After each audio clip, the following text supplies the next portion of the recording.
Bonjour les amis Sagittaires, je vais faire une guidance générale pour le mois de novembre 2024.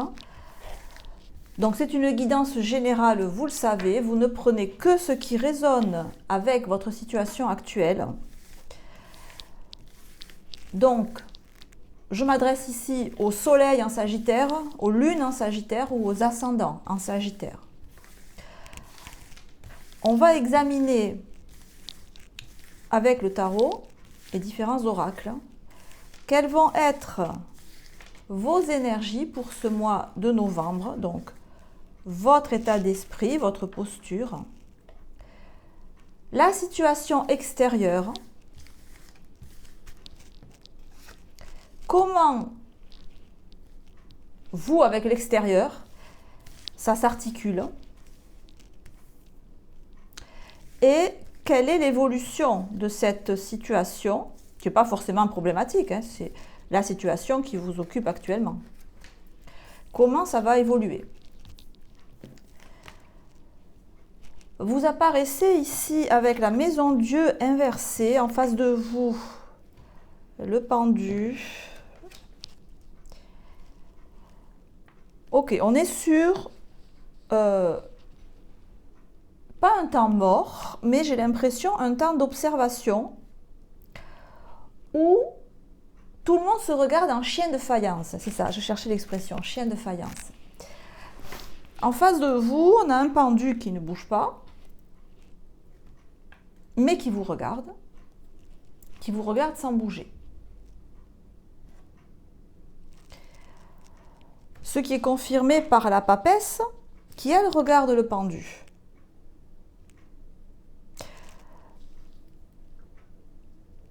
J'ai l'impression, ça serait, si vous voulez, si on prend un exemple de sprint ou de course ou d'épreuve olympique, le début. Vous voyez, avant que l'arbitre ne siffle le top départ. On est là en attente, prêt à bondir, comme un ressort qui serait complètement resserré sur lui-même et qui attend le feu vert pour bondir. Ce qui nous montre le chariot ici, ça va, vous allez bondir. La situation va se... Enfin, vous allez comme le ressort passer à l'action. Une action qui est ici avec la maison de Dieu inversée sur vous, sur votre énergie. Je tire les cartes face à vous. Hein. Voilà, c'est comme si vous étiez en face de moi. C'est comme ça que je vous imagine d'ailleurs. Donc vous êtes en maison de Dieu inversée. Vous n'êtes pas à la fête, c'est le moins qu'on puisse dire. Même si vous pouvez sembler extérieurement être à la fête, vous avez beaucoup d'activités, peut-être que vous êtes très sollicité.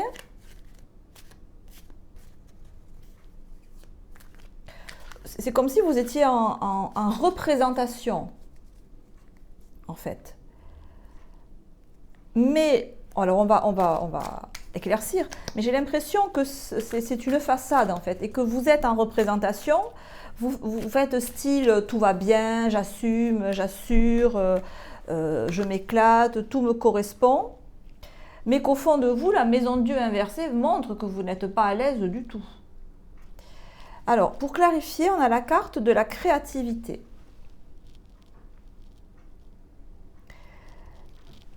Il se peut aussi que vous ayez une idée, un projet, quelque chose que pour l'instant, vous maintenez caché.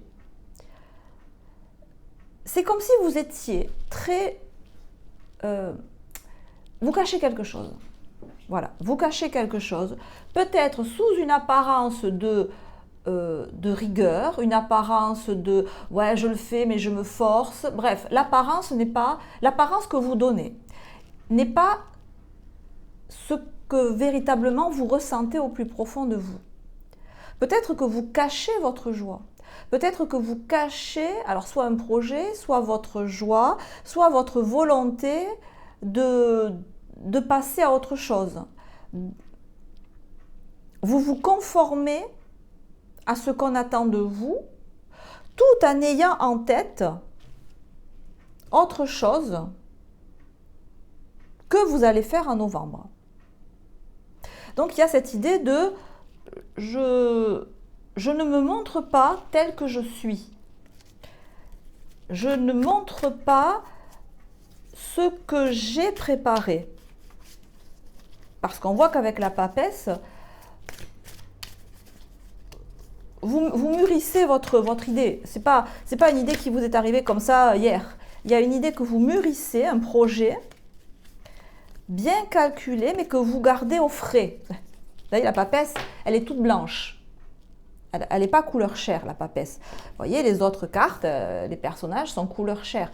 La papesse, elle est blanche, elle est froide. C'est vraiment l'idée de garder un projet au frais en n'y mêlant pas pour l'instant les sentiments. Je ne m'emballe pas. Pas du tout. Pas du tout. Je mûris un projet. Alors, on va clarifier en face de vous.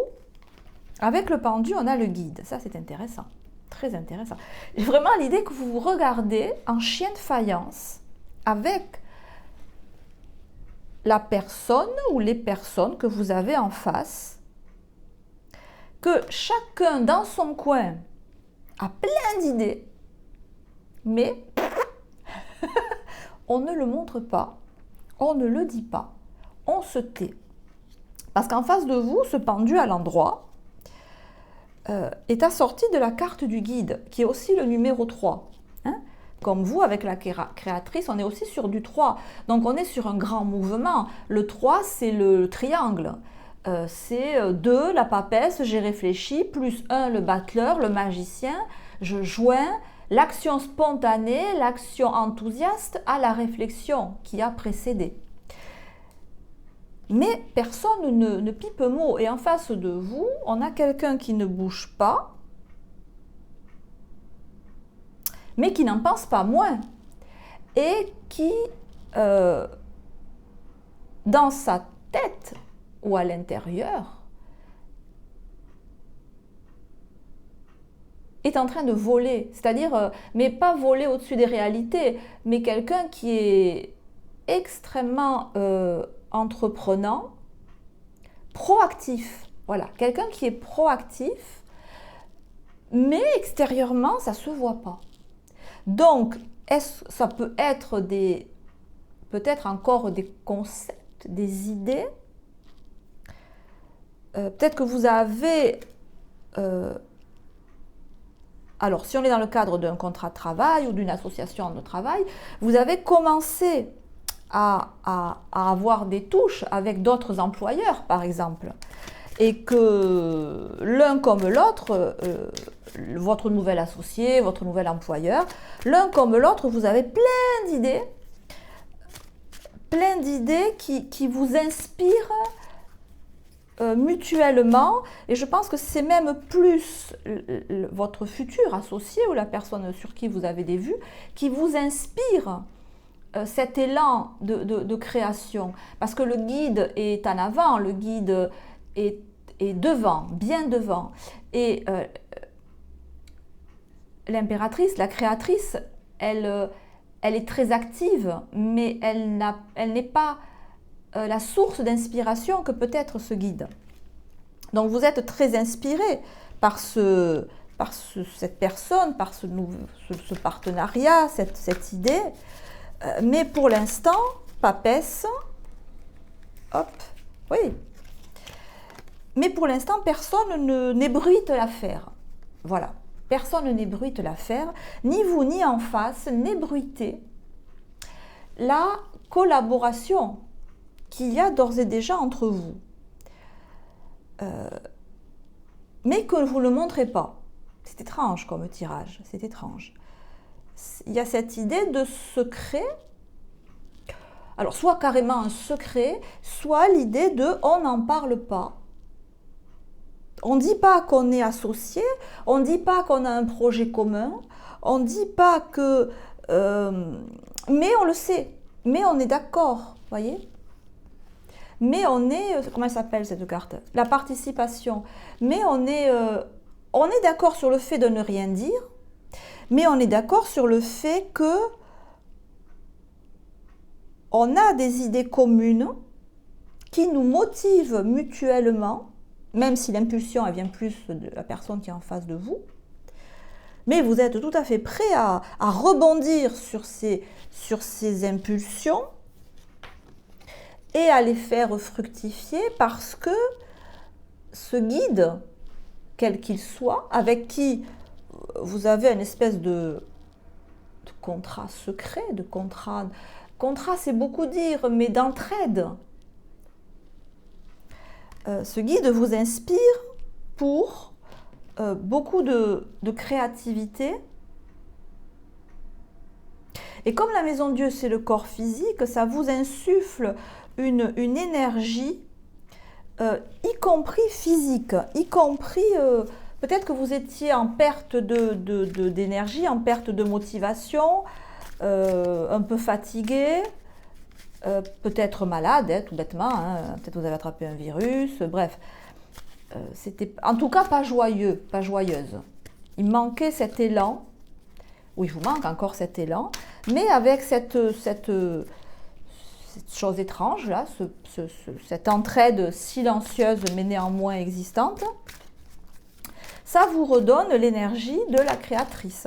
Ça vous redonne l'énergie du printemps, de la sève qui monte et donc qui donne de l'énergie, au corps physique aussi.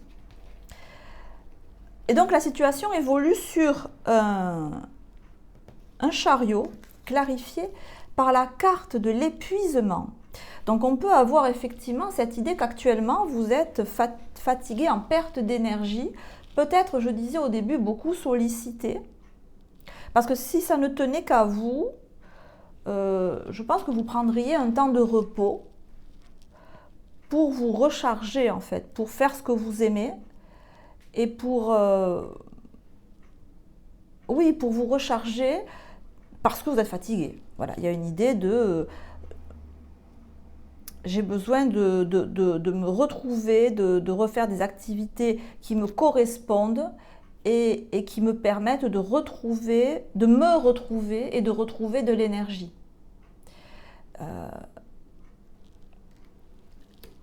Alors, on va voir cette projection là, dans le courant novembre avec cette carte du chariot.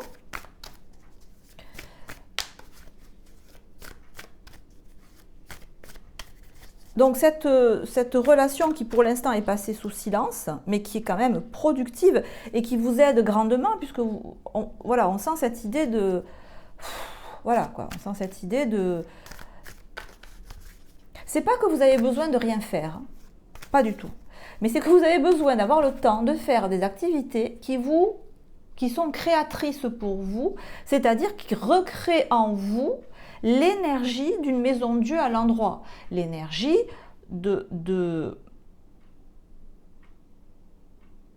ce qu'on sent quand on est en pleine forme physique et qu'on est joyeux, qu'on a la pêche et qu'on veut faire la fête, profiter de la vie, danser, chanter, s'amuser, mais pas n'importe comment. Vous voyez, effectivement, on a deux personnages là sur cette carte, l'envie de le faire en bonne compagnie. Et donc avec le chariot, on a, avec l'oracle des miroirs, pour clarifier, la carte de la chance.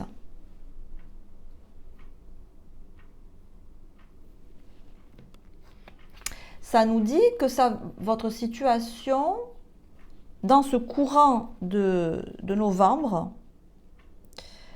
ça ne va pas se calmer. Voilà. Mais encore une fois, ce n'est pas du repos dont vous avez besoin. C'est de voir des personnes aussi, d'être en interaction avec des personnes, parce que le chariot, il va vers les autres, il va vers autrui, quoi qu'il arrive, même si les chevaux ne vont pas dans les mêmes directions, même si les roues ne vont pas dans les mêmes directions, donc même s'il est fatigué, même s'il est énervé, même s'il est décentré, même si vous vous sentez un peu à côté de vos pompes, que vous dites, bon là je ne suis pas au mieux de ce que je peux faire de moi-même, mais j'y vais, c'est pas grave, j'y vais et je fonce. C'est l'énergie du Sagittaire de toute façon. Et avec cette carte de la chance, Et cette main, c'est comme si vous alliez non pas saisir une main qui vous est tendue, mais vous allez en direction d'une main qui vous est tendue. J'ai pas une idée de concrétisation.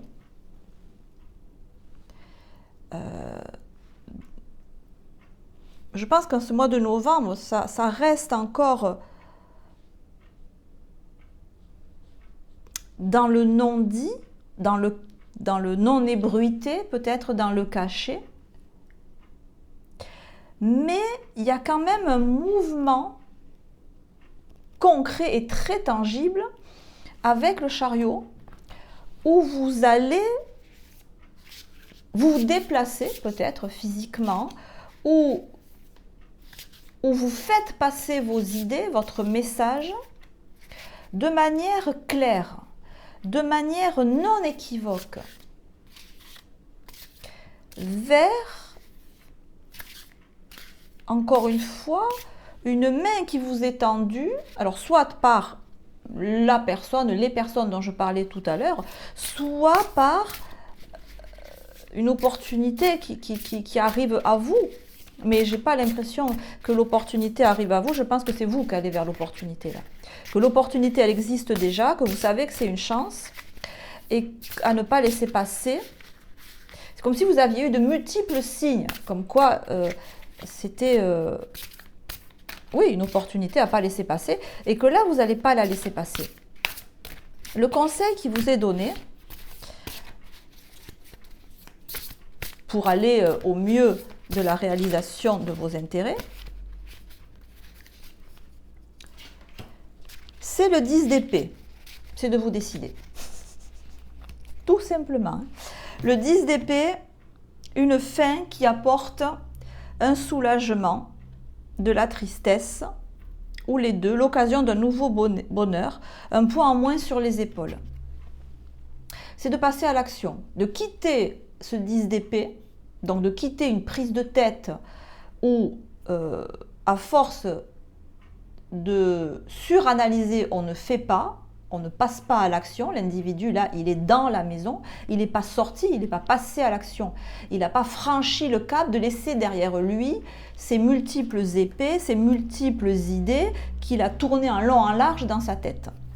Donc le conseil qui vous est donné, c'est d'y aller en fait, et de passer à l'action, de franchir cette porte, d'arrêter de suranalyser, de surmentaliser, 10 d'épée, pour aller concrètement, chariot, vers, encore une fois, ce qui vous donne de l'énergie, qui vous fait avancer, qui vous donne la force d'être créative, alors même que vous êtes épuisé, alors même que vous êtes à ras à la moquette, alors même que vraiment vous dites non, là, j'en peux plus.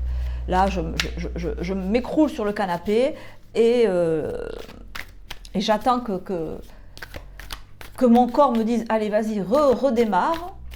Ben, même quand vous êtes complètement HS, cette personne, cette situation, ça vous redonne la vie d'avancer, ça vous redonne la niaque, ça vous redonne l'espoir en la vie et ça vous fait bouger. Oula. Et donc, si on clarifie pour le conseil qui vous est donné, on a le patriarche, l'éléphant. Peut-être vous vous sentez un peu patriarche. Peut-être vous vous sentez un peu le poids des années sur vos épaules. Vous voyez, j'en ai fait déjà beaucoup. J'en ai fait beaucoup.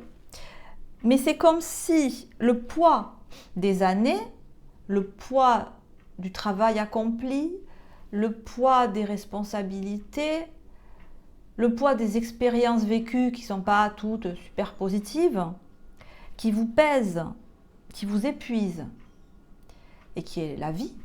Voilà, la vie qui passe, et les amis qui passent, les faux amis qui s'en vont, voilà. Tout ce qui peut faire, tout ce qui peut remplir un panier avec des épées, des combats qu'on a menés contre soi et contre les autres. Mais malgré cet état-là, cet éléphant, avec cette nouvelle possibilité que vous avez là, ça devient une force inaltérable qui vous fait dire, mais avec ça, avec ce partenariat, avec cette participation, avec cette personne, avec ce partenaire, cet événement, je ne suis plus un patriarche fatigué, je suis un éléphant qui avance avec force, inexorablement, malgré tout ça. Et le malgré devient une force. La force de ce qui ne peut être arrêté, l'élan, le flot, l'amour, la motivation. C'est ça, ça devient votre force. Et ce poids devient votre force à passer tous les obstacles, quoi qu'il arrive, et à vous retrouver menant un chariot, mais qui serait mené par non pas des chevaux, mais des éléphants au galop. Donc imaginez un peu la puissance d'un chariot tiré par des éléphants au galop. Même moi, j'en ai la tête qui tourne. C'est hallucinant le tirage que vous avez là. C'est très beau, c'est très très fort. Voilà les amis, j'espère que ce tirage vous aura parlé, que ça aura pu vous guider. N'hésitez pas à aller voir vos autres placements astro, votre soleil, votre ascendant, votre lune. En attendant, je vous demande de prendre bien soin de vous. Je vous embrasse et je vous dis à très bientôt. Ciao, ciao.